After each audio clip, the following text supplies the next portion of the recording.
Now, I don't know whether we're prepared for this at all at any point, but we have been playing over the course of the last few weeks Land of Hope and Glory and, of course, Rule Britannia. It seems to me that this would be a perfect opportunity to give us a little blast of that, because we're about to talk about the history of this great country, and not just the history of this great country, but the history of, in fact, the entire world, the history of the planet, no less, because believe it or not, after what we've heard about what's happened at the British Museum, where they have basically removed the statue of the man who founded the British Museum and whose first kind of artefacts were bought by the British Museum, right? We now hear the same nonsense coming out of the Natural History Museum. Now, I found a picture, which I will post very shortly, all about the Natural History Museum and a visit that I made there with my children when they were much younger than they are now. My youngest son is wearing what can only be described as a sort of a pith helmet, the like of which any kind of explorer would have been wearing back in the day.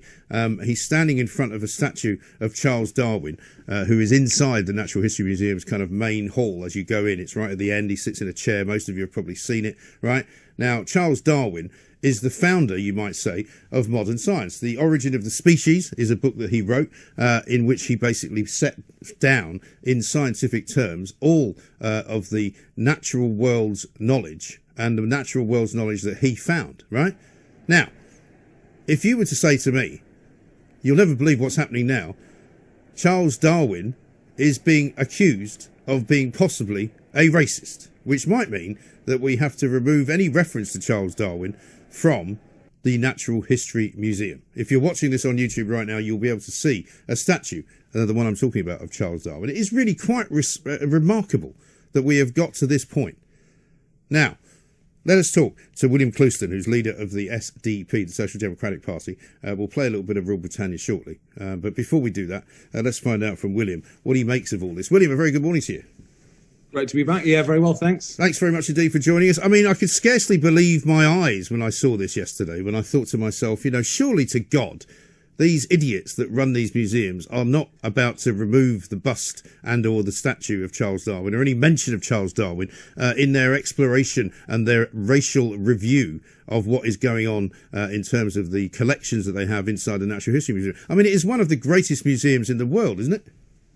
It is, but there's no limit to how far this stuff is going to go. I mean, there isn't a limit. And the problem is, Mike, the boards of our quangos and our institutions are crammed full of woke liberals and progressives that basically are embarrassed about this country, are not prepared to support it or defend it. And in particular, they don't grasp that Britain has been a force for good in the world, and they won't defend it. Well, exactly right. And of course, you know, once they realised they were under attack, because there was a piece written in the Telegraph which basically said there was this review underway, they issued to anyone who tweeted them a kind of a bog standard tweet in which they called the article purely speculative, which usually means it's true because it means they're not actually denying it. They then issued by word of a kind of an explanation, an article that was in their very own newspaper in which it basically said that all museums of natural history are intrinsically racist. Yeah, the trouble. I mean, again, it's balmy. You've got an institution which is based on history, and yet none of the people in it seem to be able to get the nuance between then and now. Yeah, sure, Darwin's voyage took place at a time when we had an empire, and I'm sure if you look hard enough, you could look at even moral philosophers like J.S. Mill or David Hume. You could find something they said then which isn't applicable now, and perhaps we've moved on. But again, it's to learn from history, to understand history is to understand that it changes. You know, people's views do change, and to judge previous generations and previous historians and explorers and scientists by today's standard, it's just very unnuanced. Well, exactly right. And also the thing that annoys me most about this, William, and I said this about the British Museum as well, you know, these people that currently are in charge of these museums don't own them. It's not up to them what happens to them. They have no bearing on the future of the museum, and it's absolutely and utterly arrogant and quite disgusting for them to start telling me what they're going to keep in it. Actually, it belongs to all of us. It does. They can't start putting artifacts through their sort of woke committee and saying, well, we can have that, but we can't have that. I mean, I read the reports on this, and they're even complaining about depictions of tobacco on the ceiling. I mean, you know, tobacco is a fact. It's a fact of of imperial history, and it's a fact today. It just beggars belief. I don't know. I mean, I think some of this, Mike, is to do with the moral panic that we're going through because of BLM just now. I think what you've got is you've got sort of boardrooms of the corporate sector, and you've got charity boards and so on, just panicking and thinking we've got to give way to this stuff. But the problem is that they're giving way to a very bossy minority inside these institutions. And every time they do that, they alienate the mainstream majority. That's we have to put up with this. As you say, there are museums. Well, exactly right. And also, I mean, to be fair to Black Lives Matter, I don't recall hearing them saying that all these museums have to be somehow reshot and all of their histories have to be re-examined and things have to be thrown out and exhibits have to be taken down. These are all people who are reacting to something that actually hasn't been said. Yeah, they overstep. Yeah, I think it's because they're panicking, Mike. I mean, the SDP has recently published our policy on arts and culture. And I think basically, if you're going to start cancelling things, you don't stand for free speech, your funding will go. That's basically our policy. The purpose of some of these institutions should be to show it as it was and as it is, not start filtering things. Let's have a debate, and their funding should be dependent on that. Yeah, I mean, this article that they've written talks about, people and individuals in the past who were not properly recognised, even though they may have had a bigger role, on the basis that they might have been, local slaves, or they might have been, people who weren't engaged in the exploration specifically. Well, why don't they just include that? Why do they have to take something out? Why don't they just add that in?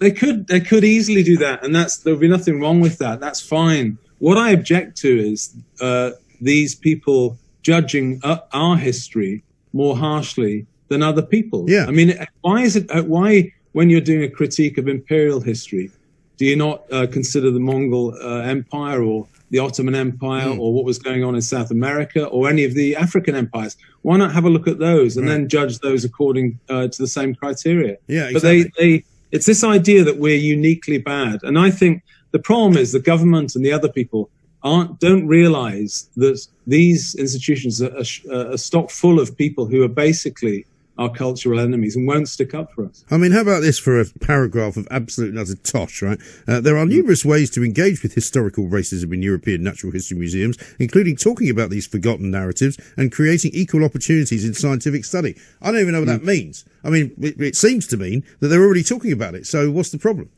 There's no end to talking about it, Mike. I mean, it can't. When you start down this road of running the rule over everything in these terms, there isn't any. The whole. I mean, just walk around London. The whole thing is part of our imperial history. Yeah, you can't airbrush it. There isn't a sort of. Well, that's not going to stop Sadiq Khan, by the way. Sadiq Khan apparently is going to try and airbrush most of it. He wants to change the names of streets. He wants to take down statues that he doesn't like. I mean, it's absolutely outrageous what these people are doing.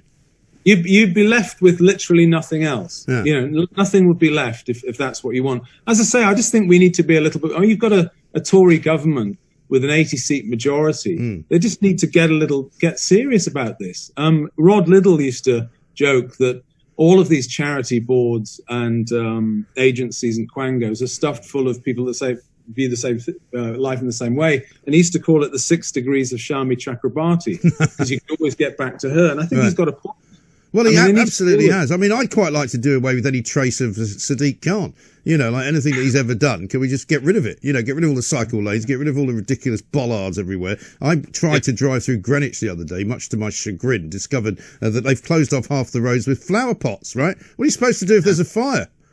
Yeah, no, it's crazy. As I say, I think we just need to be more muscular and remember that when people speak with common sense, the SDP's policies, we sometimes joke that they're radical, but it used to be called common sense. Yeah. I mean, literally until yesterday, these would have been accepted as normal ways to behave. Yeah, and well, of course, listen, William, you should know by now you can't use the word normal, because that in itself is some kind of prejudicial term, which is only made by a white middle-class, middle-aged man. And I mean me rather than you, obviously. But I mean, the world has gone completely bonkers mad, and I think we really have to fight back. Winning the fight against the BBC with Rule Britannia, I see that as a massive step in the right direction, and I think this should be another one. Yeah, go for it. I mean, I think we need, as I say, more muscularity there, but not just from commentators and campaigners, but from the government itself. If they can't address this stuff now with the majority they've got, they're not conservative. I mean, I've criticised them for years as being conservative in name only. Yeah. And I think they are, but they really, if they can't do it, then perhaps the public should look elsewhere. But no, we should be much, much more confident in asserting and arguing our case against this nonsense. Yeah, I think we should, particularly when it comes to our museums, which are, after all, our sort of, bread and butter, if you like, the history of our nation. And they are the sort of the ambassadors to tourists. They are the ambassadors to children in schools, and they are the sort of the guardians, if you like, of our heritage. And so they shouldn't be stripping it away and taking bits of it out just because a couple of, as you say, 50 shades of not 50 shades, it's a 6 degrees of separation from Shami Chakrabarti, because she doesn't like the idea that Darwin might have been a bit of a racist. So it's unbelievable. Yeah, no, it's crazy. No, public funding, think about it this way. These institutions receive millions and millions, right? Billions, actually. Yeah. And I think part of their role should be to celebrate British culture. They're there to defend it and to celebrate it, not to attack it. And I just think, unless we can change the composition of these boards and put some people in there that actually are prepared to do that, this is going to recur again and again and again. Yeah, absolutely.